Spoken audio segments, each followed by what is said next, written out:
Unahin na muna natin to kay Risa Dunes. Ang sabi niya, gusto ko po sanang pag-usapan. Bakit hindi na inutos ang bawal kumain ng karumaldumal sa bagong tipan kung ito po ay mahalagang utos na dapat sundin? Ayan.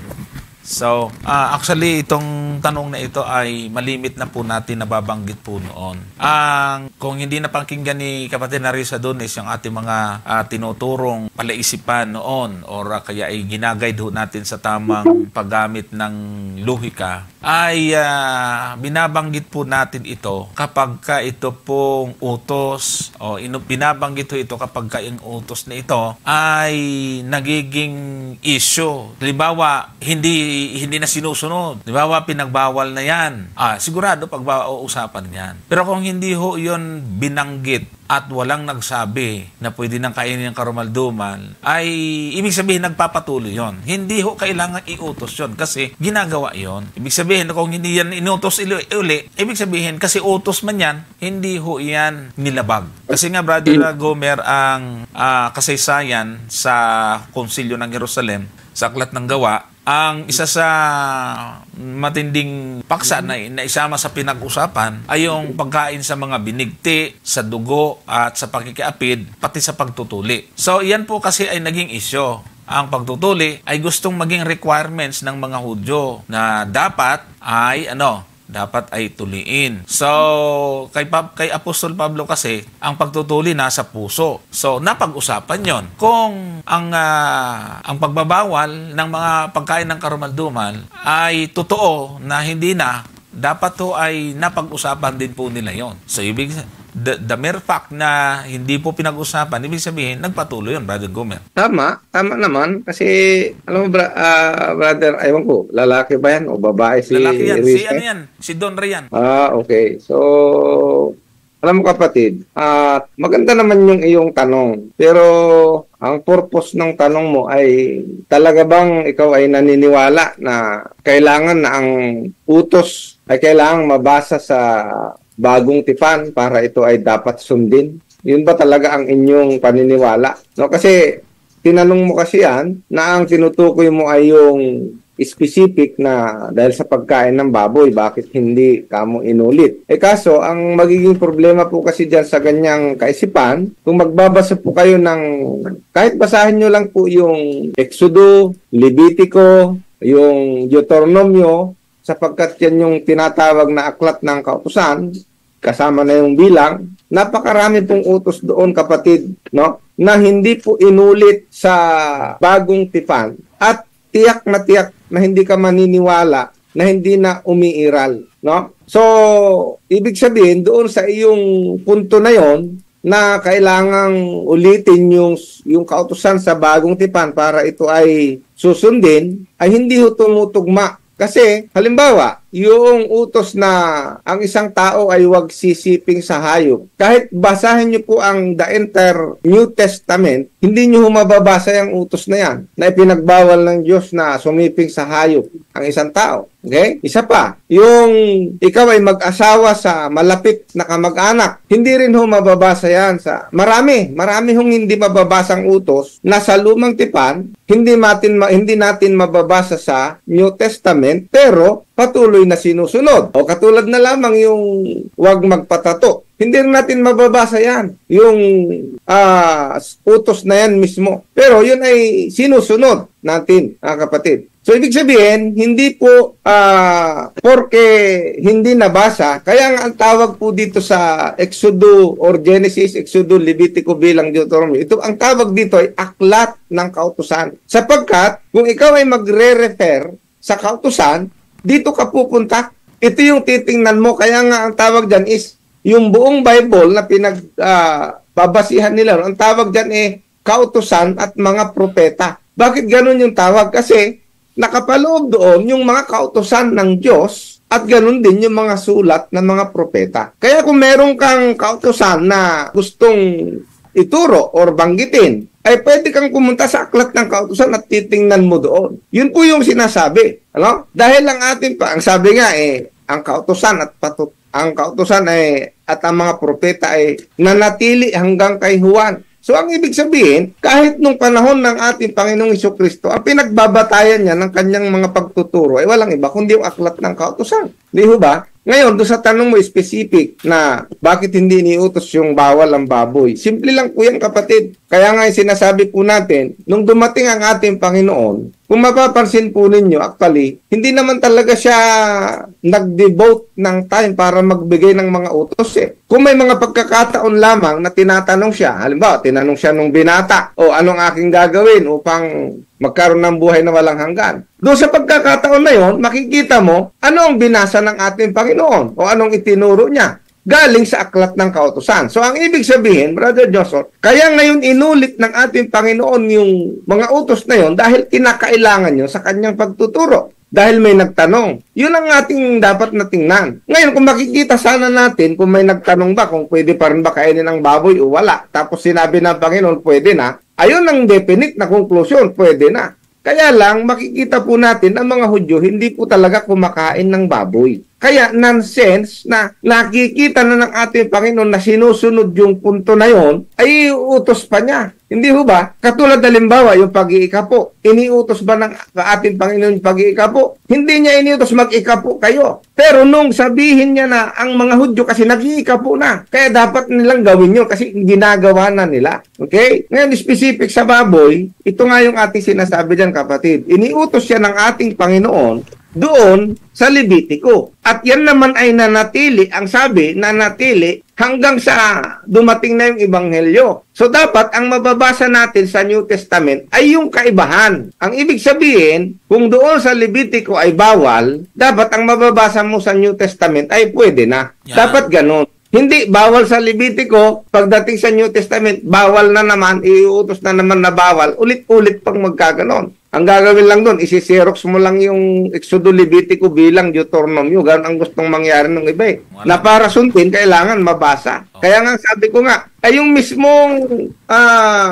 mismong wag kang magkakaroon ng ibang mga Diyos sa harap ko eh. Hindi mo nga mababasa verbatim na sa New Testament eh. Yung wag mong babanggitin ang pangalan ng Diyos sa walang kabuluhan ay hindi mo rin mababasa ng verbatim, no? So yun po yung dapat nating maunawaan sa pag-aaral ng banal na kasulatan. Kasi ang banal na kasulatan ay hindi naman po yan magkakalaban o hindi magkakahiwalay. Kaya yan po ay pinapag-aralan sa kabuuan. Yan ang dapat nating maintindihan. Brother Johnson. Okay, idugtong muna natin tong, ito sabi niya, saan pong talata nagpapatunay na hindi na dapat ulitin kapag hindi na pag-usapan? Ayan.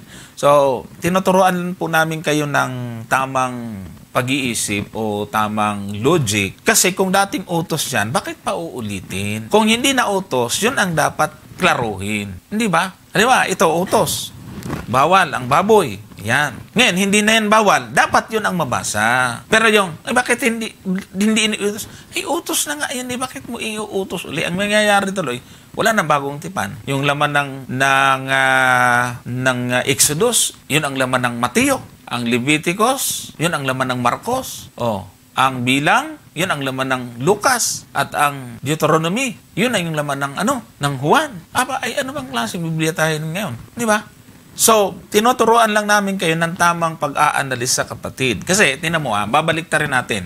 Sabi niya, saan pong talata nagpapatunay na hindi na dapat ulitin kapag hindi na napag-usapan? Ito naman ang tanong ko. Saan ba na mababasa na kapag hindi inulit ang utos, hindi na dapat sundin? Hindi binalik lang natin. Kasi sa iyo, tutol ka na hindi yan inulit, ibig sabihin nagpapatuloy yan. Ngayon, saan talata mababasa na hindi inulit ay nagpapatunay na hindi na dapat ulitin? Ay di, ito ngayon ang tanong natin. Saan naman mababasa na pag hindi inulit, lipas na? Kasi ganun ang konklusyon niya eh. Hindi na inulit, so wala na yan. Saan talata yon? Yung konklusyon nyo. Di ba? Kasi ang sayo dito, saan pong talata nagpapatunay na hindi na dapat ulitin kapag hindi na, mali din yung pagkakatanong pala eh, hindi na pag-uusapan. Hindi nga inulit, kaya hindi pinag-usapan eh. Kasi kung inulit yun, hindi pinag-usapan sana. So hindi inulit, hindi issue yun. Ngayon, gusto mong basahin talata, ay hindi mo kailangang basahin yun. Kaya yung tanong natin, babalik ta rin natin, meron bang talata sa Biblia, Brother Gomer, na pag hindi inulit, ibig sabihin lipas na yon? Yun ang mali eh. Kasi yun ang konklusyon ng marami ngayon. Wala na, hindi na inutos uli, kaya wala na yan. Yun ang wala hong bat na yan. Ang mas tamang pag-aanalisa, pag hindi ho yan sinabi na pwede na, ibig sabihin, nagpapatuloy yung pagbabawal. Ganun dapat yun, kapatid. Yun talaga dapat, Brother Johnson. Kasi nga, ibinawal eh.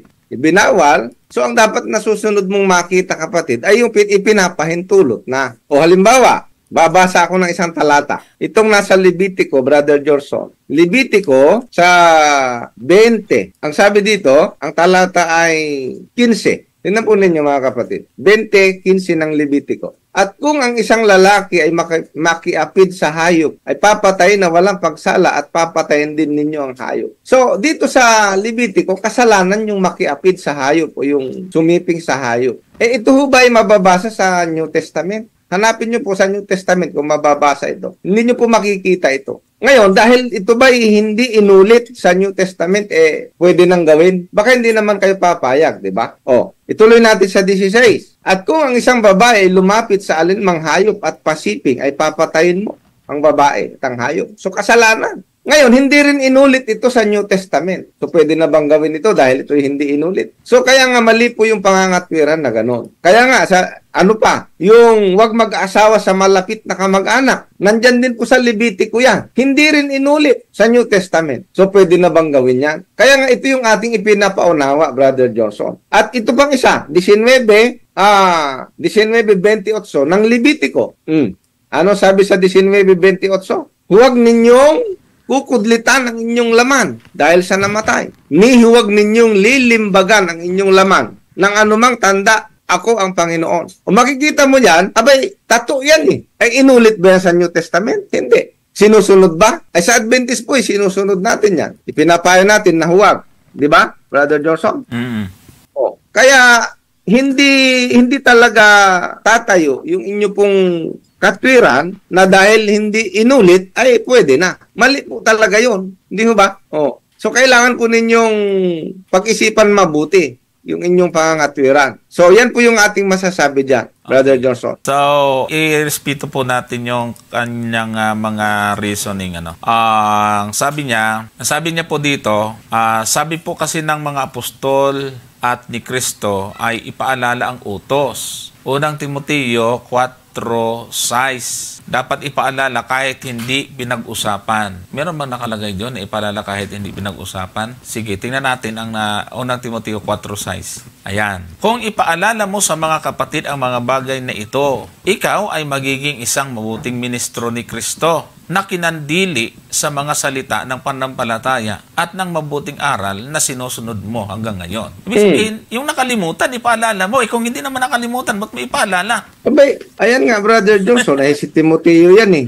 Oo, hindi naman nakalimutan yan eh. Ba't mo ipapaalala? Kaya nga sabi namin, yung may iral yun, ginagawa. Bakit mo ipapaalala yung ginagawa naman? Mapagkamalan kang lasing. Ginagawa na nga. Punta ka doon sa pag-uwi mo sa anak, ang nagwawalis na anak mo. Sabihin mo, paalala ko lang anak, magwalis ka. Aywan ko ba? Si Timoteo ba, Brother Johnson, saan ba siya natuto? Tingnan po natin, si Timoteo sinabi ba ni Apostol Pablo kay Timoteo na yung napag-aralan mo doon sa lumang tipan, wag na. Hindi naman eh. Ano sabi dito ni Apostol Pablo sa ikalawang Timoteo 3:14. Sabi diyan, dapat manatili ka sa mga bagay na iyong pinag-aralan at sa pinagkaroonan mo ng katunayan. Yamang nalalaman mo kung kanino mo nangatutuhan. Saan siya natuto? Verse 15. At mula sa pagkasanggol ay iyong nalalaman ang mga banal na kasulatan na makapagpadunong sa iyo sa ikaliligtas sa pamamagitan ng pananampalataya kay Kristo Jesus. So makikita mo dito, anong banal na kasulatan ang tinutukoy dito ni Apostol Pablo? Ay wala hong iba kundi yung kautusan at mga propeta. Wala pa namang bagong tipan noon, nung panahon na yan. At ang sabi pa niya sa 16, ang lahat ng mga kasulatan na kinasihan ng Diyos ay mapapakinabangan din naman sa pagtuturo. Kaya nga pag nakakita ka ngayon ng lumalabag, kumakain ng karumaldumal, ay di yun ang paalalahanan mo. Anong gagamitin mo? Ay di ba ng kasulatan ang gagamitin mo? paalalahanan mo sila. Kasi sabi ni Isaias, yung kumakain ng ganyan, isusunugin ng Diyos. Paalala yun nasa banal na kasulatan Tapos sabi niya, mapapakinabangan sa pagtuturo, sa pagsansala, sa pagsaway, sa ikatututo na nasa katwiran. Pag nakakita kayo ng mag-aasawa ng kamag-anak, anong gagawin mo? Hindi mo ba sasawayin? Dahil ang ikakatwiran mo, hindi naman nababasa sa bagong tipan yan, pwede na. Kaya nga po mali Ay bakit gusto nyong ipilit? Kaya nga ang inaano na lang natin dito, pagganahin na lang po natin yung common sense. Kaya nga halimbawa, yung nagsasampul lang nga tayo, pagsiping sa hayop, inulit ba? Hindi. Sinusunod ba? Oo. Kaya nga yan ang matibay na katunayan na hindi porke hindi inulit ay hindi nasusundin. Sapagkat may paalala nga ang ating Panginoon sa bagay na yan Tingnan po ninyo sa Mateo. Ang ating Panginoon na nga mismo ang nagsabi. Mateo 5, talatang 17 hanggang 19. Sabi ng ating Panginoon, huwag ninyong isipin ako'y naparito upang sirain ang kautusan o ang mga propeta. Kaya nga ito yung lagi natin sinasabi, Brother Johnson, kapag kautusan ng mga propeta, ang tinutukoy niyan kadalasan ay yung kailang banal na kasulatan noon, yung lumang tipan natin ngayon. Ako'y naparito hindi upang sirain, kundi upang ganapin. Maliwanag naman to Tapos sa 18, sapagkat katotohanang sinasabi ko sa inyo hanggang sa mga wala ang langit at ang lupa, ang isang tuldok o isang kudlit sa anumang paraan ay hindi mawawala sa kautusan hanggang sa maganap ang lahat ng mga bagay. And then sa 19, anong sabi niya? Kaya ang sino mang sumuway. Kita mo?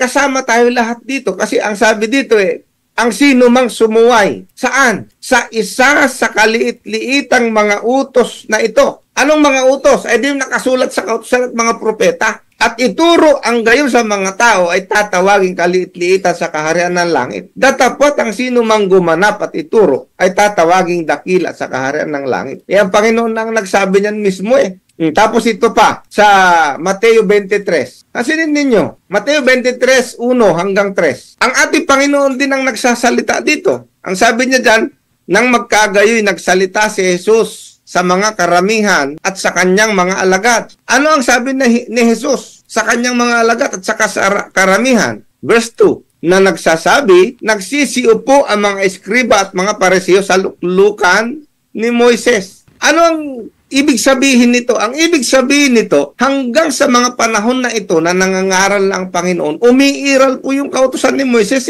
At ang mga nagtuturo nito ay yung mga iskriba at mga pariseo. Okay? Ngayon, ano sabi ng ating Panginoon sa verse 3? Lahat nga ng mga bagay na sa inyo'y kanilang ipag-utos. Tandaan po ninyo ito mga kapatid. Ang ibig sabihin, kung yung utos na yon ay talagang nakasulat sa kautusan, ano sabi ng ating Panginoon ay gawin ninyo at ganapin. Datapwat huwag kayong magsigawa ng alinsunod sa kanilang mga gawa sapagkat kanilang sinasabi at hindi ginagawa. Hindi pinapawalang kabuluhan ng ating Panginoon yung mga kautosan Kaya nga pinagbibilinan niya yung mga alagad na lahat ng kailang ipag-utos sang-ayon sa kautosan gawin ninyo at ganapin. Yan ang sabi ng ating Panginoon Hindi naman sinabi ng ating Panginoon, yung bawal ang baboy, wala na yon. Yung ganito, wala na. Wala po tayong mababasang ganon. Yun ang dapat nating mabasa dapat. Kung pinayagan na ng Panginoon na kumain na ng karumal-dumal, dapat ganun ang mababasa. Okay? Kabaliktaran. Hindi yung gusto nyong mangyari na iuutos ulit, Brother Johnson. Ayan, thank you.